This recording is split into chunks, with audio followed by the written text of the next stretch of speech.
बिस्मिल्लाहिर्रहमानिर्रहीम। बोलते कालम के साथ मैं मेरा जहान। और दुनिया एक एटमी जंग की तरफ जा रही है और बिल्कुल ऐसा लगता है जैसे आने वाले कुछ दिनों में यानी 2026 में एक एटमी जंग जो है वो सामने नज़र आ रही है, क्योंकि अब ये दावा किया गया है कि रूसी सदर व्लादिमीर पुतिन के घर पर हमला किया गया है। ये किसी ने नहीं कहा, ये वज़ीर ख़ारजा रूस जो हैं सरगेई लारोफ, उनका ये बयान है जो कि सामने आया।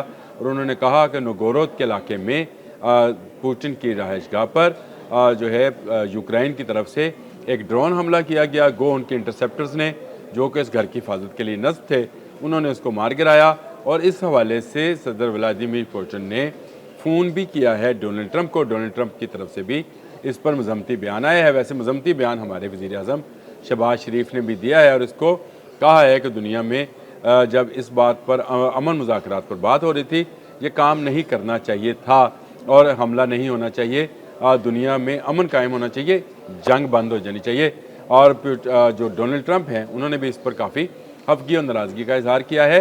असल में जो व्लादिमीर पुतिन का फ़ोन है वो इसलिए नहीं है कि उनके घर पर या उनके रहायशगाह पर जो हमला हुआ है उससे उनको कोई जानी नुकसान हो सकता था। ये एक तरह का इंतबाह है कि अब यूक्रेन को पलट कर ऐसा जवाब दिया जाएगा जिसका वो तसव्वुर भी नहीं कर सकते हैं। मामला बहुत संगीन हो गया है और इससे एक हमले के बायस एक बड़ी जंग यानी एक एटमी जंग जो है हो सकती है। गो ये महदूद पैमाने पर एटमी हथियारों का इस्तेमाल होगा, लेकिन 1945 के बाद ये पहला मौका है जब दुनिया इस वक्त जंग के वो बादल जो कि एटमी बादल हैं या न्यूक्लियर बादल हैं वो मंडलाते देख रही है। गो जो सदर हैं यूक्रेन के, ज़ेलेंस्की, व्लादिमीर ज़ेलेंस्की उनका नाम है जी, उन्होंने इस बात की तरदीद की है कि हमने पुतिन के घर पर हमला नहीं किया है, लेकिन ड्रोन टेक्नोलॉजी में ये इससे पहले मुख्तलिफ तनसीबात पर हमला कर चुके हैं ड्रोन्स के ज़रिए ही। और ये हमला जो है इन्होंने किया है या नहीं किया, इसके क्या सबूत हैं? क्या जो वज़ीर ख़ारजा हैं, रूसी वज़ीर ख़ारजा सरगेई, उन्होंने कोई इस तरह के सबूत फराहम किए हैं, नहीं किए हैं। लेकिन अचानक से एक सुपर पावर का सदर व्लादिमीर पुतिन डोनाल्ड ट्रंप को, दूसरी सुपर पावर को फ़ोन करता है। क्यों? क्योंकि डोनाल्ड ट्रंप कह रहे थे कि हम रूस यूक्रेन वार में बहुत करीब पहुंच गए हैं कि यहाँ पर एक अमन माहिदा करा दिया जाए। और ये अमन माहिदा इंतहाई करीब है, सिर्फ यूक्रेनी सदर की जानिब से, ज़ेलेंस्की की जानिब से जो है कुछ शराइत का तस्लीम किया जाना है। लेकिन इसी दौरान ये जब हमला हो गया और उसके बाद रूसी वज़ीर ख़ारजा का सख्त बयान आया और व्लादिमीर पुतिन का फ़ोन चला जाता है डोनाल्ड ट्रंप को। असल में ये फ़ोन इसलिए नहीं है कि वो ये बताना चाहते थे कि मुझे बचाओ, मेरे घर पर हमला हो गया, मेरी जान को ख़तरा है। असल में वो ये बताना चाह रहे थे कि अमन मुज़ाकरात तो गए, जी हाँ, अमन मुज़ाकरात अब नहीं होंगे, अब जंग बढ़ेगी। और जंग बढ़ने की सूरत में वो ज़ेलेंस्की को, लाज़िम बात है, ज़ेलेंस्की, व्लादिमीर ज़ेलेंस्की जो हैं उनकी जान को ख़तरा भी हो सकता है और उनके मुल्क को भी ख़तरा हो सकता है। और उस ख़तरे की वजह यह है कि रूस अब आखिरी हद तक जाएगा। जब आप किसी मुल्क के सरबराह ममलकत पर हमला करेंगे तो वो पलट कर जो वार करेगा वो कितना मुहलक होगा, इसका अंदाज़ा आप लगाइए कि रूस जो है एक बड़ी एटमी क़ुव्वत है, दुनिया में सबसे ज़्यादा एटमी हथियार रखने वाला मुल्क है, और उसके ख़िलाफ़ एक ऐसी कार्रवाई की गई।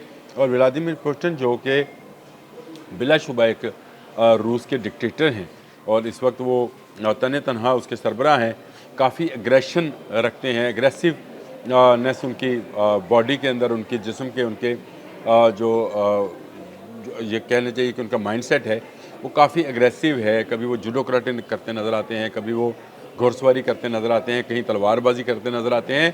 तो ये एग्रेसिवनेस उनके अमल से भी ज़ाहिर होती है और वो जहाँ जिसको भी मिलते हैं बहुत ही एग्रेसिव तरीके से मिलते हैं। उनका व्लादिमीर पुतिन के घर पर हमला करना, मैं ये समझता हूँ अगर ये हमला हुआ है तो अब आपको इंतज़ार करना है कि रूस पलट कर क्या जवाब देगा। एक बर्फ़ानी रीछ रूस का निशान है, एक बर्फ़ानी रीछ को जब छेड़ दिया जाए तो वो फिर पीछा नहीं छोड़ता है उस वक़्त तक जब तक वो अपने दुश्मन को ख़त्म नहीं कर लेता है, यानी उसको एक ऐसा जफ़ा डाल लेता है जिससे उसकी जान निकल जाती है। यूक्रेन के मामले पर अमेरिका के मफादात थे, रूस के भी मफादात हैं और मफादात वहाँ मौजूद कीमती मादनियात हैं, याद रखें। और रूस वही इलाका मांग रहा था जहाँ से ये मादनियात निकलनी थी। अमेरिका के भी वहाँ पर जो है तहफ़्फ़ुज़ात है कि रूस के पास ये इलाका नहीं जाना चाहिए। अब ये जो इलाका है ये चला जाएगा, क्योंकि रूस अब नहीं छोड़ेगा, और रूस पहले ही यूक्रेन पर कब्ज़ा करना चाहता था। अब उसके लिए रास्ता आसान हो गया, क्योंकि व्लादिमीर पुतिन पर होने वाला हमला जो है उसको रशियन जो आप यूँ कह लें रशियन असम्बली है, या उसको रशियन जो कोर्ट है जो गवर्नमेंट चलाती है, जो अदारा है, वहाँ से उसको जो है कहा जाएगा कि यूक्रेन से बदला लिया जाए, क्योंकि उसने डायरेक्टली हमारे सरबराह या प्रेसिडेंट व्लादिमीर पुतिन पर हमला कर दिया है, और इसको मुमलकत पर हमला समझा जाएगा। हमला तो पहले भी था, जंग तो दोनों तरफ जारी थी, लेकिन दुनिया ये चाह रही थी कि शायद यूक्रेन जो है उसको और उसके मादनियात को बचा लिया जाए। नेटो फोर्सेस जो थी वो भी तैयार थीं, और इस बात पर भी अमेरिका कह रहा था कि नेटो फोर्सेस जो हैं वो मदद भी फराहम कर रही हैं। यूरोपियन यूनियन ने भी मदद यूक्रेन की कि वो रशिया के खिलाफ नंबर में रशियन पर पाबंदियाँ भी आयद की। गैस और ऑयल की खरीदारी के हवाले से रूस पर पाबंदियाँ थी, और यही वो दबाव था जो व्लादिमीर पुतिन इतने अरसे से बर्दाश्त कर रहे थे, और बड़ी जंग की बजाय वो छोटे हमलों पर जो थे वो इत्तफाक किए हुए थे। लेकिन यूक्रेन एक छोटा मुल्क है, रशिया एक बड़ा मुल्क होने के साथ साथ एक बड़ी एटमी कुव्वत भी है। खुद यूक्रेन ने अपने एटमी हथियार जो कि पुराने यूएसएसआर के दौर के थे वो सरेंडर किए थे रशिया के आगे, और वो खुद जो था अनन्यूक्लियर हो गया था।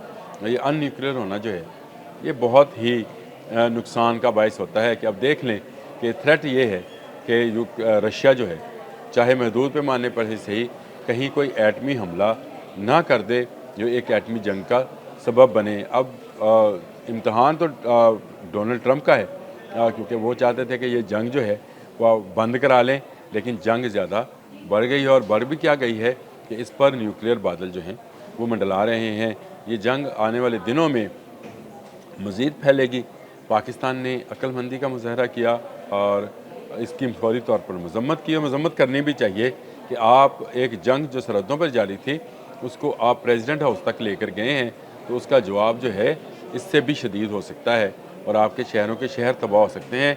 ये अंदाज़ा किए बगैर अगर यूक्रेन ने हमला किया है तो ये उसकी बहुत बड़ी गलती साबित होगा, और आने वाले दिनों में यानी आने वाले साल में दुनिया देखेगी कि ये फ़ैसला कब, कहाँ और कैसे की बुनियाद पर व्लादिमीर पुतिन करते हैं। व्लादिमीर पुतिन ने अपने तमाम मोहरे सेट कर लिए हैं, उनके एटमी मिसाइल हरकत पजीर हैं, लगाए जा रहे हैं और दुनिया को दिखाए जा रहे हैं, मुख्तलिफ तजर्बात किए जा रहे हैं, और व्लादिमीर पुतिन का ये इक़दाम जो है उसके हवाले से अमेरिका को भी आगाह कर दिया गया। जो व्लादिमीर पुतिन का फ़ोन किया है जिस पर मैंने कहा था, उन्होंने ये नहीं कहा कि मेरी जान बचाओ, मुझे जान से ना मार दें, उन्होंने ये कहा होगा कि अब इसका जवाब जो है वो ज़ेलेंस्की को, व्लादिमीर ज़ेलेंस्की को दिया जाएगा, और ये जो जवाब होगा ये कितना भयानक होगा, इससे अमेरिका दूर रहे। यानी इस जंग से अब अमेरिका को दूर रखने का मकसद जो है वो हासिल किया जाएगा, और फिर क्या हथियार इस्तेमाल किए जाएंगे, क्या वो रवायती हथियार होंगे जो बहुत लंबे अरसे 2 साल तो हो गए इस्तेमाल किए जा रहे हैं, या फिर महदूद पैमाने पर न्यूक्लियर जो है वॉर उसको टेस्ट किया जाएगा। मेरा ख़्याल है अल्लाह ताला, मैं हमेशा ये दुआ करता हूँ, कल मैंने शुमाली कोरिया के एक मिसाइल पर भी बात करते हुए यही बात कही थी कि अल्लाह ताला हमें एक बड़ी न्यूक्लियर वार से जो है महफूज रखे। लेकिन ये हमला जो है ये आने वाले दिनों में दुनिया की सियासत को कोई नया रुख भी दे सकता है, और यह नया रुख अल्लाह ना करे एटमी रुख हो। अब तक के लिए इतना ही। अल्लाह हाफ़िज़।